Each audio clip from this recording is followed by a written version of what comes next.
All right, we're just minutes away from the closing bell on a Monday rally day. Let's bring in Yahoo Finance's Blikre to break down all the positive numbers, my friend. Nice to see a little bounce. Yes, a lot of positivity here. Only one day, and we'll have to see if Turnaround Tuesday kind of continues it or turns it around to the downside.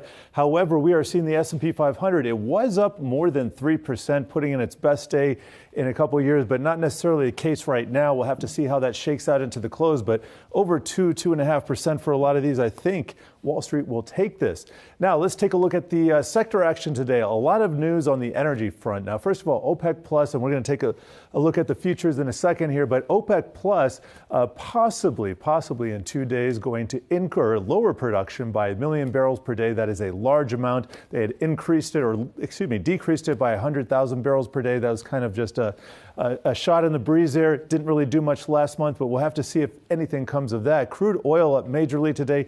Energy having its best day since November of 2020. Now, that was just after Biden had been elected, and I say that because we have midterm elections this year. There's a lot of seasonality plays with that, and if I have a second here, and I think I do, I'm going to go to the S&P 500 and just show you what has happened this year so far. We know it's been a terrible year. This is a one-year chart, so it goes back to late last year. It shows these a lot of these stocks peaked in November. That would be tech, but the S&P 500 peaked at the beginning of the year.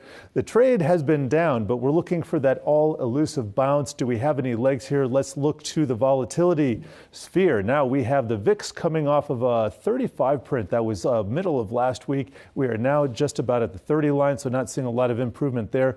But on the 10-year T-note yield, these have sunk. That's 15 basis points. That is a big drop. And in fact, at the lows, it was quite a bit more.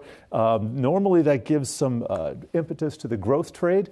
And we are actually seeing a mix of that. So we have tech, that is a growth trade, mixed with some of the values, some of the dollar weakness traded, that would be materials, utilities, that's kind of defense. So put it all together, and we have quite a bit of market movement to digest here. Now, I did promise futures here. We're going to get to that after this. This is our leader sentiment board. We have MJ. That is a cannabis ETF. Now, we've seen that get absolutely battered and bruised this year. It is coming back. It's nice to see these things participate, but we're going to need to see a lot of these weaker leaders. We're going to have to see them bounce back with force in order to get excited. Finally, here is the futures board. I would point out silver, forget crude oil for a second, silver having its best day in several months, if not years. That is up 9% as well. So lots going on here today as we hit the closing bell.